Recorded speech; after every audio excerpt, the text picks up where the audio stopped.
The air is thick with the smell of honeysuckle and freshly cut grass. My little house, modest, but mine, sits at the end of a quiet cul-de-sac in a neighborhood where I'm one of the few black homeowners. It wasn't always this way. When I moved in 5 years ago, there were skeptical stares, polite but clipped greetings, the occasional "So, how long have you been renting?" question. But I made it work. Every morning, I sip my coffee on my porch, watching the neighborhood come to life. Mr. Thompson, retired and white as a winter sky, walks his yappy little dog. Mrs. Patel across the street waters her roses, humming to herself. And then there's her, a new addition to the block. I first noticed the white Audi SUV a few weeks ago. It didn't belong to anyone I recognized, but it would appear randomly, sometimes idling at the curb, sometimes creeping down the street, sometimes parked just a little too close to my driveway. I didn't think much of it at first. People have guests. Maybe someone new moved in. No big deal. Then it escalated. One morning, as I backed out for work, the Audi was sitting at the end of my driveway, just far enough into the road to force me to maneuver awkwardly around it. I sighed but let it go. Maybe they were waiting on someone. Another time, I came home to find it parked in my driveway. Just for a moment, I told myself, maybe someone made a mistake. I honked. Nothing. I had to park on the street and wait a good 15 minutes before a woman, blonde, mid-40s, sunglasses perched on her head, strolled out of the house across the street. The new people. She didn't hurry, didn't acknowledge me, just got in her car and drove off like I didn't exist. I shook it off. Not worth the trouble. But it kept happening. At first, it was every few days. Then it became nearly daily. Always when I wasn't home. I'd pull up, and there it was, sitting in my driveway like it owned the place. The first time I confronted her, she blinked at me in manufactured confusion. Oh. I thought this house was empty during the day. You work, don't you? Like my schedule justified her using my property as her personal parking space. The entitlement was thick. I should have handled it then. Set a clear boundary. But I was tired. Tired of always having to be the one who stays calm. The one who doesn't make a scene. The one who doesn't overreact. So, I let it slide. A mistake. Because last Friday, I came home after a long day, already dreaming of a hot shower and Netflix, only to find her car parked there again. But this time, she wasn't just running inside for something. This time, she was hosting a full-on gathering. Through my gate, I could see them in the backyard, laughing, sipping wine like they owned the whole block. That's when I realized she wasn't just being careless. She was testing me. And I was about to show her exactly how wrong she was. It's not a mistake. It's not a coincidence. She's doing this on purpose. Monday morning, I step outside, coffee in hand, and there it is, that damn white Audi, parked halfway into my driveway like it belongs there. My fists clench around my mug. I exhale slowly. Not today. I have work to do. I don't have the energy for this. But something feels off. I look across the street. Her house, big, 2 stories, cookie-cutter suburban, is pristine, its driveway completely empty. That's what gets me. If her driveway were full, I could at least pretend she had no choice. But no, she's parking in mine just because she can. I snap a picture. Not that I expect it to do much, but something tells me I might need proof. The uneasy feeling lingers all day. That evening, as I pull up, my headlights catch movement in my backyard. My stomach tightens. I kill the engine and sit for a moment, trying to convince myself I imagined it. But then I see it, curtains shifting in my living room. Someone is inside. Adrenaline surges through me. I grab my phone, heart pounding. Did I leave a window unlocked? No. I'm careful about that. I always double-check. Then the front door opens. And there she is. Blonde, sunglasses perched on her head, even though the sun's nearly gone. She steps out casually, like she's done nothing wrong, a set of papers in her hand. "Oh," she exclaims, as if I'm the surprise. "You're home early." I stare at her, my mind struggling to catch up. My voice comes out dangerously low. "What the hell are you doing in my house?" She blinks, feigning innocence. "Oh, don't worry. I was just dropping off a notice. She waves the papers. HOA regulations. I figured I'd save you the trouble of getting it in the mail. My jaw tightens. Through my front door? She laughs lightly, the sound grating. Oh, you're funny. No, silly, I was talking to my realtor in the backyard and realized you weren't home, so I just stepped in for a second. I knocked. I figured you wouldn't mind. My skin prickles. She realized I wasn't home. Realtor? I repeat, focusing on the one word that doesn't fit. She waves a dismissive hand. Oh, just a casual inquiry. I was telling them this house might be available soon. You know, the market's really changing. Neighborhood's changing. I know what she means. I know exactly what she means. And she's smiling like I should thank her for the warning. Something hot and angry rises in my chest, but I shove it down. I won't give her the satisfaction. Instead, I step forward, close enough that the amusement flickers in her eyes. You ever step onto my property again without permission, we're gonna have a problem, I say, my voice steady. For the first time, her smile twitches. Just a little. But she recovers quickly. Of course, she says sweetly. Have a great night. She walks off, casual, unbothered. But I know now. This isn't just about parking. She wants me gone. The next morning, her car is there again. She isn't even pretending anymore. I stand on my porch, arms crossed, watching the sunlight glint off the Audi's pristine hood. This isn't an accident. This isn't a misunderstanding. This is a power play. Fine. She wants to play? Let's play. I march across the street, jaw tight. The door to her house swings open before I even knock, like she was expecting me. Oh, good morning, she chirps, all fake sweetness. Beautiful day, isn't it? I don't bother with pleasantries. Move your car. She gasps, placing a hand over her chest like I just insulted her ancestors. Oh, dear, is it in your way? My driveway is not a parking lot. Move it. Her expression shifts, just a flicker, but I catch it. A small, smug smirk, gone as quickly as it came. Well, she sighs, glancing back at her empty driveway, I just assumed you wouldn't mind. Since you're at work most of the day, I figured it was better than taking up street parking. You know how the HOA feels about that. I grit my teeth. She's weaponizing the HOA now. Classic. I don't care about street parking, I say. I care about my property. She tilts her head, studying me like I'm some interesting insect. I just don't understand why you're making this such a big deal. I take a slow breath. If my car were parked in your driveway every day, how would you feel? She laughs. Actually laughs. Oh, sweetie, that's different. There it is. That tone.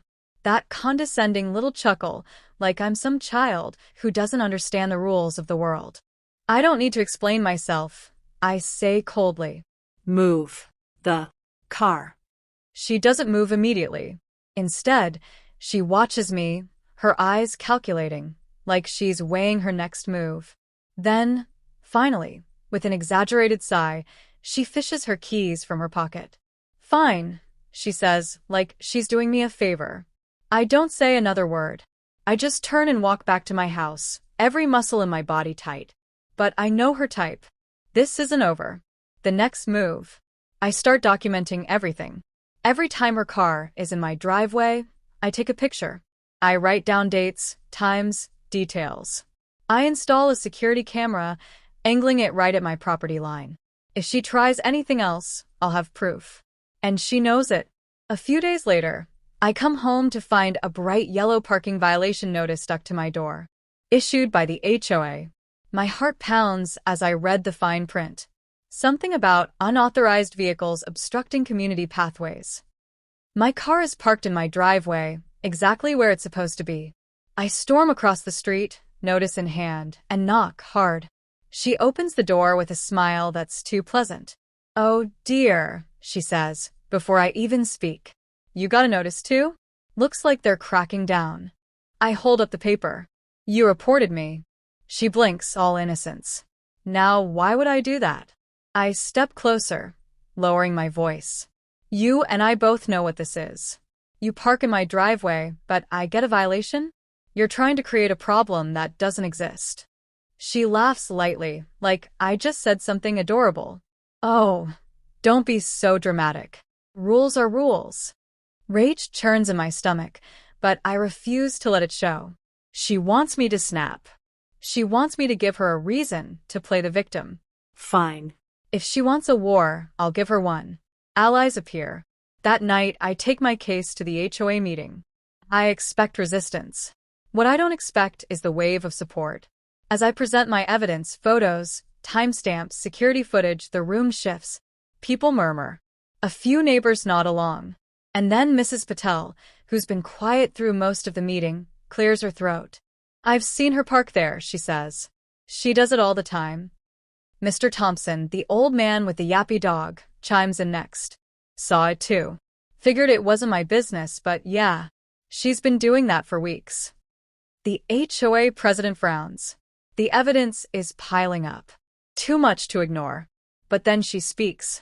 This is ridiculous, she huffs, standing. I was just being neighborly. I thought we were sharing the space. I let out a sharp laugh. Sharing? Lady, you don't even speak to me unless I confront you. She glares. You're overreacting, making this about something it's not. I tilt my head. Oh, what exactly do you think I'm making this about? Silence. Tension crackles in the air. Everyone knows. No one says it out loud, but they know. The HOA president finally sighs, rubbing his temples. All right. No one is allowed to park in another resident's driveway without explicit permission. That includes you, he says firmly, looking at her. She crosses her arms, lips pursed. Fine, but I see it in her eyes. This isn't over. The next morning, I wake up to a familiar sight. Her white Audi is parked in my driveway.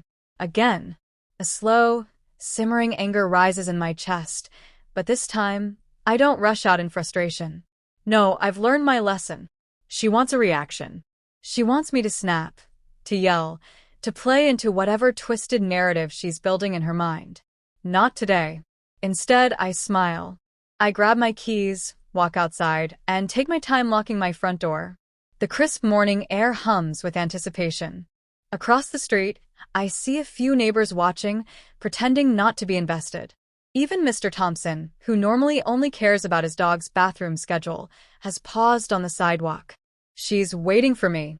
Her door swings open like clockwork, and there she is, sunglasses perched on her head, a smug little smirk on her lips. Oh. Good morning, she calls out, voice dripping with faux cheer. I hope my car isn't too much of an inconvenience. I turn to face her, keeping my expression neutral. Oh, not at all. That throws her off. I see the flicker of confusion in her eyes. She expected a fight. She expected me to lose my cool. But I've been planning for this. I nod toward her car. Looks like you're really comfortable parking there. She tilts her head, playing innocent. Well, like I said, I thought we had an understanding. I raise an eyebrow. An understanding? She laughs lightly, shaking her head. Oh, don't be so dramatic. It's just a driveway. I mean, I figured since you're at work all day, it's not like you're using it. I fold my arms. And your empty driveway? She waves a hand dismissively. Oh, I've been meaning to get some work done on it. You know how these things take time. Lie. And she knows I know it. I step closer, my voice calm. So let me get this straight. You know you're trespassing. You know you've been told not to. And yet, here you are. Again. She scoffs, folding her arms. Oh, please. What are you going to do? Call the police? She lets out a sharp laugh. Go ahead. Let's see how that works out for you. And there it is. The unspoken message. She thinks she has the upper hand. She thinks if the police show up, they'll take her side. She thinks my anger will be turned against me, that my existence will be the problem, not her behavior. She thinks she's won. I smile. Oh, I didn't call the police. I gesture toward the street. Her smirk falters. She follows my gaze and sees the tow truck idling at the curb, the driver already stepping out, clipboard in hand. What the? She whirls back to me, her face a mixture of disbelief and outrage. You see, I say, slipping my phone from my pocket, since you love HOA rules so much, I figured you'd appreciate this one. I tap my screen, reading aloud. Any vehicle parked on private property without the owner's consent is subject to immediate towing. Her mouth opens, but no sound comes out. I keep going. I already checked with the HOA. Sent them all the evidence. Pictures, videos, timestamps. And funny thing, they agreed with me. I grin. So this time, it's not a violation notice. I nod toward the tow truck. It's consequences. The driver steps forward. Is this your vehicle, ma'am? She sputters, turning red. You can't do this. This is illegal. I'll call the police. Go ahead, I say, pulling up the signed HOA approval email. Want me to send them this too? She's seething now, hands clenched into fists. This is harassment. You're targeting me. I let out a short laugh. Oh, now you care about being targeted? The tow truck driver isn't interested in her theatrics. He moves toward the Audi, inspecting it. You're going to regret this, she hisses at me, her voice low, her carefully composed mask cracking. I tilt my head. Regret what? Enforcing the rules. The tow truck beeps as the driver secures the vehicle. You can't just... She turns to the small crowd gathering. You all see this, right? This is insane. But no one's stepping in to defend her. Not this time. Mr. Thompson shrugs. Rules are rules. Mrs. Patel, arms crossed, nods. You were warned. Even the HOA president, standing a few feet away, looks unimpressed. We sent a notice, he says flatly. Multiple, actually. Her face twists in frustration. You people. She stops herself.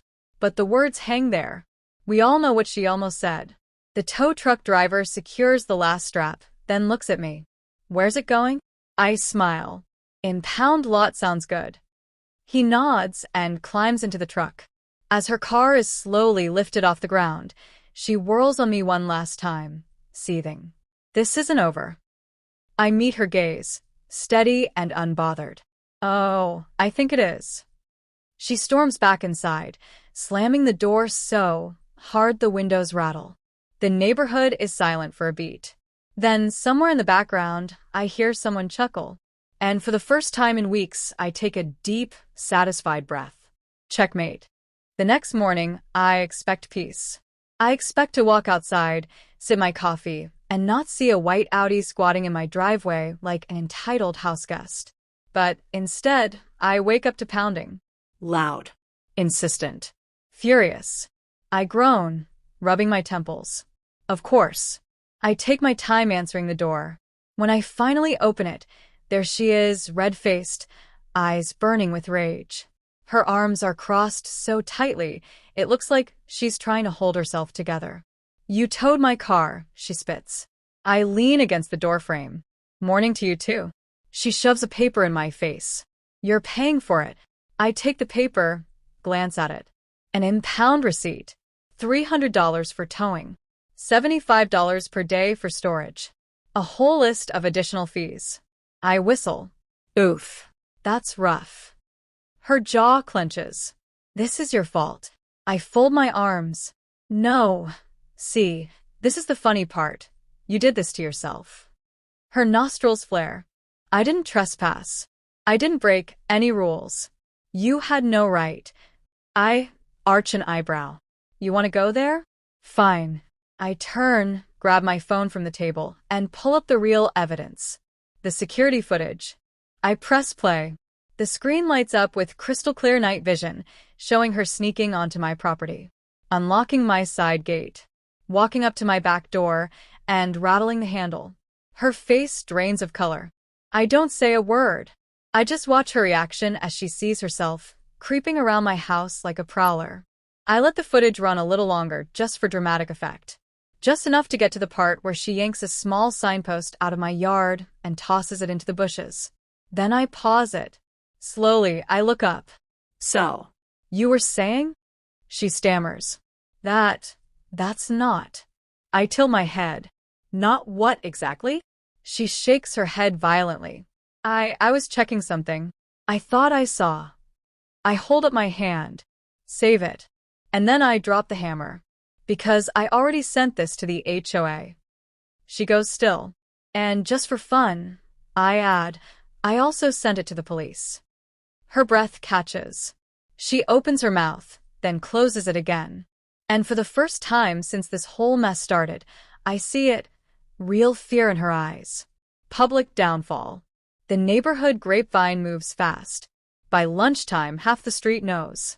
By dinner, everyone does. It spreads in whispers, in text messages, in the hushed conversations of people who act like they're minding their business, but aren't. Did you hear? She was sneaking into his backyard? HOA's already having an emergency meeting about it.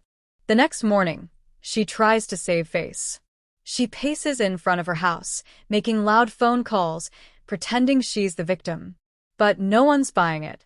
Neighbors who used to greet her with friendly waves suddenly seem too busy to make eye contact.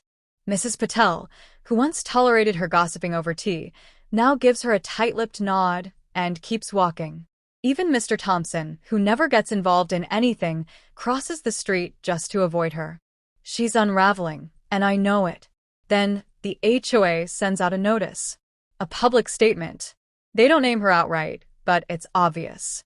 Any resident found trespassing on another's property or violating private space will be subject to fines and disciplinary action, up to and including legal involvement. Legal involvement. She's done. Final desperation. That night, she tries one last trick. A knock at my door, softer this time. When I open it, she's standing there, arms wrapped around herself, eyes carefully wet like she's been just on the verge of tears. She starts, then swallows hard. I think we got off on the wrong foot. I stare at her. She forces a sad smile. I never meant for things to get this far. I fold my arms. Which part? The trespassing? The lying? The harassment? She winces. I thought I was protecting the neighborhood. I let out a sharp laugh. Protecting it from what, exactly? Her face twists, and for a second, I see the truth flash through. The bitterness, the resentment, the real reason she's been doing this. But she doesn't say it. Instead, she takes a deep breath. Look. Can we just drop it? No more drama. I'll leave you alone. She glances over her shoulder, lowering her voice. I'll even talk to the HOA, make sure they don't fine you for anything. There it is. She's desperate. She doesn't want this to go any further. She doesn't want legal involvement. I consider her for a long moment. Then I smile. Oh, I'm not dropping it. Her eyes widen. But I step closer, keeping my voice level. You spent weeks harassing me, violating my space, weaponizing the HOA against me. And now that you're in trouble, you suddenly want to make a deal? She swallows hard. I shake my head. No deal. You're going to face the consequences. Just like I did when you tried to turn this neighborhood against me. I let that sink in. Then I nod. Now get off my porch. She stands there for a moment, mouth opening and closing like she wants to argue. But she sees it in my face. I'm done with her. Finally, she turns and walks away, shoulders hunched. The next day, a moving truck pulls into her driveway. And by the end of the week, she's gone. The neighborhood watches as the moving truck pulls away. No one waves. No one says goodbye. Karen is gone. For the first time in weeks, my house feels like mine again. No more unwanted cars in my driveway. No more entitled smirks. No more veiled threats disguised as friendly conversations. Just peace. I step onto my porch, inhaling the crisp morning air. Across the street, Mrs. Patel raises her coffee mug in a silent toast. Mr. Thompson gives me a stiff nod, his version of an apology. The same neighbors who once turned a blind eye now offer small gestures of acknowledgement. They saw everything. And for the first time, they believed me. The consequences. Karen didn't just leave. She fled. After the HOA ruling and the security footage leaking into the community group chat, She became a pariah. She tried to push back, claimed she was the real victim, that she was being unfairly targeted. But the evidence was too damning. Her complaints to the HOA? Ignored. Her calls to the police? A dead end because, surprise, trespassing is a crime. And the final blow? Her own real estate agent refused to work with her. Word had spread, and no one wanted to be associated with her mess. She had to sell her house fast, and at a loss. By the end, the same entitlement she used to control this neighborhood became the very thing that destroyed her. Community reckoning. A week after she's gone, I get an unexpected visitor. Mrs. Patel knocks hesitantly, like she's not sure if she should even be here. When I open the door, she shifts awkwardly, holding a tin of cookies. I baked too many, she says. Thought you might want some. It's a lie. She made them for me. I take the tin, lifting an eyebrow. Appreciate it. She exhales, then finally says what's really on her mind. I should have spoken up sooner. I let her words hang between us. She wrings her hands. We all saw what she was doing, but I guess it was easier to pretend it wasn't happening, to hope it would just blow over. She looks up, eyes full of guilt. But it wasn't you who made this neighborhood uncomfortable. It was her. I nod slowly. Yeah, it was. A beat of silence. Then she clears her throat and forces a small smile. Anyway, enjoy the cookies. As she walks away, I know what just happened. It wasn't just an apology. It was an acknowledgement. And that matters. The final victory. That night, I sit on my porch, watching the street glow under the soft hum of the streetlights. For weeks, this place felt suffocating. Like no matter what I did, I was losing. Like I was playing a rigged game where the rules only applied to me. But not anymore. Justice wasn't just about making Karen leave.